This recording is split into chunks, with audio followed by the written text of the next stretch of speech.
हमारा प्रतिरूप निखर आया है शिवा। हाँ, मन भी मुखर हो उठे हैं। दोनों तपस्या में लीन हैं। ओम नमः शिवाय। तपस्या पूर्ण हो गई। तपस्या का प्रतिफल इन्हें प्राप्त होना चाहिए। अवश्य। तो चले पृथ्वी पर। चलो। ओम नमः शिवाय।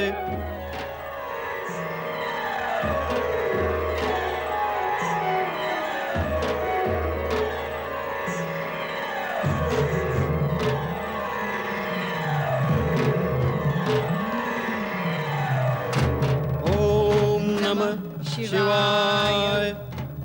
आंखें खोलो।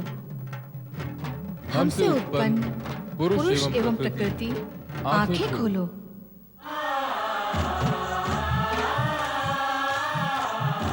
हमारी ओर देखो।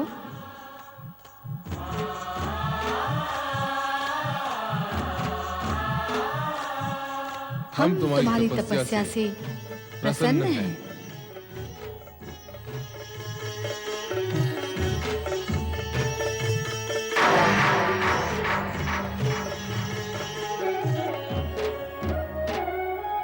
तुम अपने जिन माता पिता के दर्शन के लिए व्याकुल थे, वे हम ही हैं।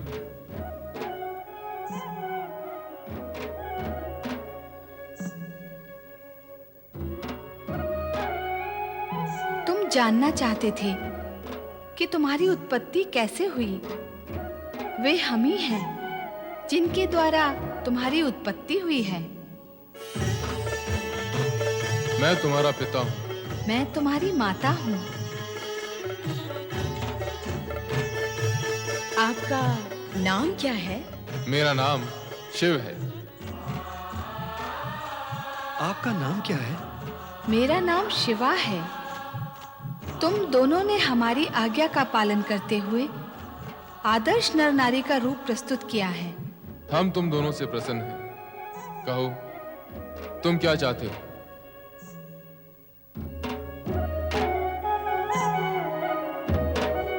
अपनी मनोकामना कहो, हम उसे पूर्ण करेंगे।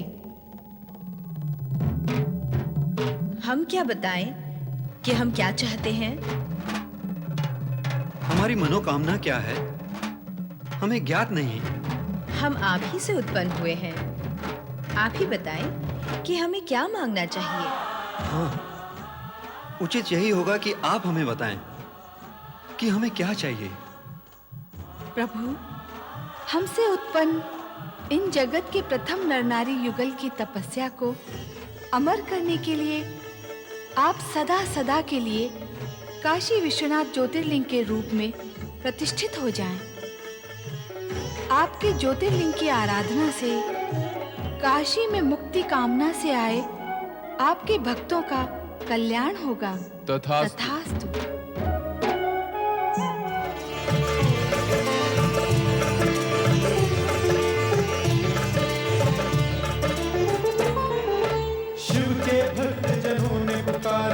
संकट पड़ने पर, शिव के भक्त जनों ने पुकारा जब संकट पड़ने पर, तब तब ज्योतिर्लिंग में पधारे अजय अमर शिव शंकर। अजय अमर शिव शंकर, अजय अमर शिव शंकर, अजय अमर शिव शंकर, अजय अमर शिव शंकर, अजय अमर शिव शंकर, अजय अमर शिव शंकर, अजय अमर शिव शंकर।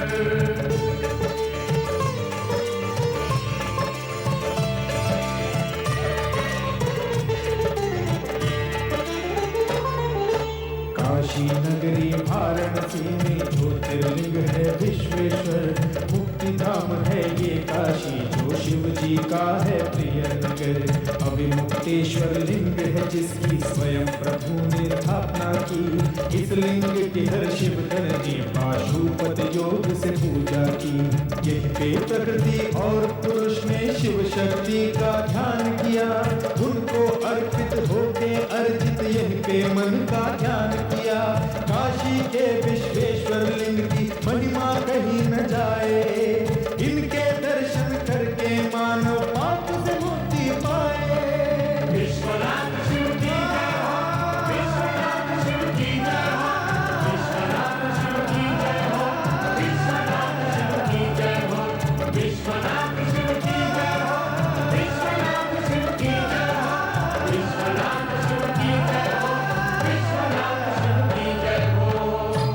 काशी विश्वनाथ ज्योतिर्लिंग की कथा सुनाने का अभिप्राय यही है कि आराधना व तपस्या कभी किसी की व्यर्थ नहीं जाती।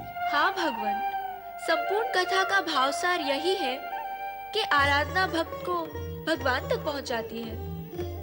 परमपिता, आपने अत्यंत सारगर्भित कथा सुनाई है। ये कथा संपूर्ण जगत के लिए आदर्श प्रस्तुत करती है। संपूर्ण जगत इसका लाभ उठाए, ये उत्तम है, किंतु तुम्हें भी इसका लाभ उठाना चाहिए पुत्र नारद। इसमें तो शंका है ही नहीं परमपिता। है कैसे नहीं? तुमने कथा सुनाने से पूर्व ही पार्वती की आराधना सफल होने में शंका प्रकट की थी। यह कथा भविष्यवाणी भी करती है कि पार्वती की आराधना अवश्य सफल होगी। परमपिता, यदि आपकी कृपा होगी तो अवश्य सफल होगी। फिर भूलते हो नारद, पार्वती मेरी नहीं शिव की आराधना कर रही है, इसलिए उसकी आराधना शिव पूर्ण कर सकेंगे, मैं नहीं। सत्य ही है, जिस प्रकार अर्थ नारीश्वर से उत्पन्न नर नारी को भी शिव दर्शन के लिए अनेक प्रकार के कष्ट उठाने पड़े और समय लगा, उसी प्रकार पार्वती को भी सफलता और कृपा प्राप्त होने से पूर्व समय अवश्य लगेगा। कामना पूर्ति के पूर्व ही पार्वती को अनेक प्रकार की नारी लीलाओं से विचरना होगा। कामना पूर्ति के पूर्व ही पार्वती को अनेक प्रकार की नारी लीलाएं करनी होगी। और पार्वती ही क्यों, उसके माता पिता और उसके भाई को भी उसका सहयोग करना होगा। पार्वती को अपने माता पिता और परिवार का ही विरोध सहन करना पड़ेगा, उसके पश्चात ही उसकी कामना की पूर्ति हो सकेगी। तात्पर्य ये कि आप सभी को शिव पार्वती के मिलन के विषय में किसी प्रकार की कोई शंका नहीं होनी चाहिए, क्योंकि शंका निराशा को जन्म देती है और निराशा पीड़ा, और पुरुषार्थ पीड़ा सहित होकर नहीं, पीड़ा रहित होकर किया जा सकता है। नारायण नारायण, आहा, अति सुंदर, अति उत्तम। ऐसा ब्रह्म वाक्य इससे पहले कभी नहीं सुना देवराज। पुरुषार्थ पीड़ा रहित होकर किया जाता है, पीड़ा सहित नहीं। हाँ देवऋषि, सुना। मात्र सुनने से कार्य नहीं होगा देवराज, इसे गुणना भी होगा, और अभी वो समय नहीं आया कि गुणने की सामर्थ्य समाप्त हो जाए। तो क्या ऐसा समय आएगा परमपिता? हाँ नारद, कलयुग में ऐसा ही होगा। ब्रह्म वाक्य सुनने वाले तो बहुत मिलेंगे, लेकिन गुणने वाले नहीं। सुनने सुनाने वाले बहुत अधिक होंगे, लेकिन गुणने गुनाने वाले बहुत कम। अर्थात क्या नारद, कलयुग में जन जन बड़े बड़े और ऊंचे ऊंचे वाक्य बोलेगा और सुनेगा, किंतु कार्य छोटे छोटे और नीचे नीचे करेगा। इसलिए कहता हूं देवराज कि इसे गुण लो और सोच समझकर इसका लाभ लो, इसी में तुम्हारा और समस्त देवताओं का कल्याण है। नारायण नारायण, लाभ उठाइए देवराज, लाभ उठाइए। परमपिता ब्रह्मदेव का मार्गदर्शन आपको सफलता के मार्ग पर ले जाएगा। देवऋषि, इस समय मैं क्या पुरुषार्थ करूं? धैर्य पूर्वक प्रतीक्षा करना भी एक पुरुषार्थ है देवराज। प्रतीक्षा?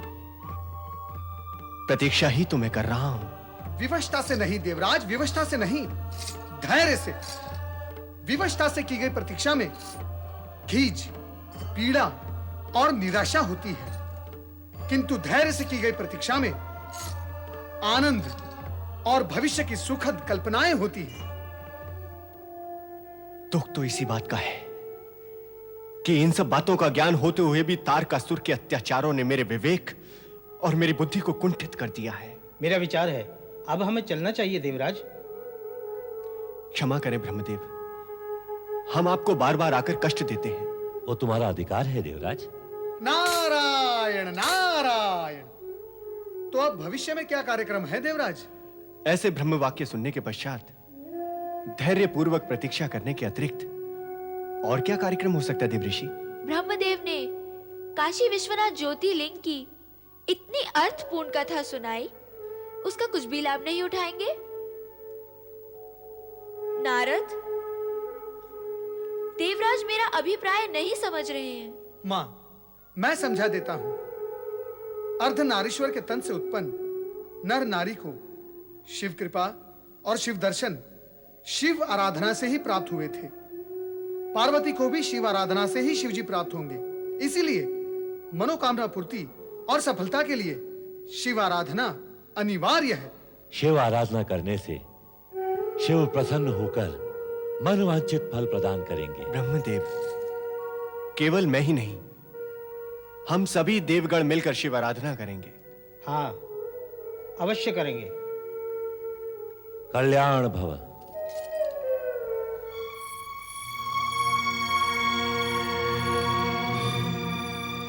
कहां जाने की तैयारी हो रही है? आप जानते हैं भैया कि हम कहाँ जा रहे हैं।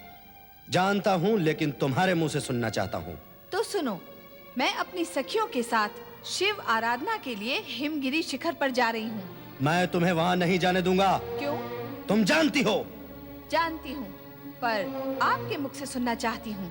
तो सुनो, हमें अपमानित करने वाले उस हठधर्मी शिव की आराधना करने से रोकते हुए भी हमने तुम्हें नहीं रोका, तुम्हारे पति स्नेह के कारण। किंतु अब तुम्हारी पूजा आराधना को स्वीकार ना करके वो तुम्हारी भी उपेक्षा कर रहा है। ये असहनीय है। इस प्रकार वो तुम्हारी ही नहीं बल्कि हमारी और हमारे राज परिवार की भी उपेक्षा कर रहा है। भैया, सम्मान पाने की इच्छा रखने वालों को सम्मान देने की इच्छा भी रखनी चाहिए। मैंने किसका अपमान किया है? अपनी भाषा से पूछिए, वो बताएगी कि सम्मानीय के प्रति आदर सूचक शब्दों का प्रयोग ना करना अपमान जैसा ही है। तुम्हें शिव के सम्मान का इतना विचार है, किंतु अपना और अपने परिवार के मान अपमान का तनिक भी विचार नहीं। जब तुम्हारी पूजा आराधना वहां स्वीकार ही नहीं होती तो तुम उस उपेक्षा के उपरांत वहां क्यों जाती हो? क्या है तुम्हारे पास इस प्रश्न का उत्तर? पूजा आराधना स्वीकार होने में कितना समय लगता है, अथवा आराध्य अपने भक्त की पुकार कितने समय में सुन लेते हैं? इस प्रश्न का उत्तर है आपके पास? अच्छा, तो अब तुम तर्क से अपना मार्ग प्रशस्त करना चाहती हो, किंतु मैं तुम्हें वहां नहीं जाने दूंगा। मुझे जब तब से रोकने की चेष्टा व्यर्थ होगी भैया। ये क्या तर्क वितर्क चल रहा है तुम दोनों में? पिताजी, मैं आपसे, माँ और भैया से हाथ जोड़कर विनती करती हूँ कि मुझे शिव आराधना करने से ना रोकें। यदि रोका गया तो मेरे लिए अहितकारी होगा। पुत्री, जो तुम्हारे अहित में होगा वो हमारे हित में भी नहीं होगा। पिताश्री, आप पार्वती के शब्द जाल में ना आए। तो तुम्हारे क्रोध जाल में आ जाओ मेनाक। बुद्धि से काम लो पुत्र। जो हमारा अपमान करे वो हमारा शत्रु है। क्या अपने शत्रु का विरोध करना बुद्धिहीनता है? बिना सोच विचार किए किसी के प्रति शत्रु भाव रखना बुद्धिहीनता ही है पुत्र। भला शिव हमारे शत्रु कैसे हो सकते हैं? इससे पूर्व भी तुम्हें कहा था मैंने, भगवान शिव हमारे यहाँ अल्पकाल के लिए एकांतवास के निमित्त आए हैं। अल्पकाल के लिए पुत्र कारण किसी के प्रति शत्रु भाव रखने से उसे तो लेश मात्र भी हानि नहीं होती है, किंतु स्वयं की हानि हो जाती है और उस हानि से शेष कुछ नहीं बचता। पुत्री पार्वती, तुम अपनी सखियों के संग जाओ और भगवान शिव की आराधना करो।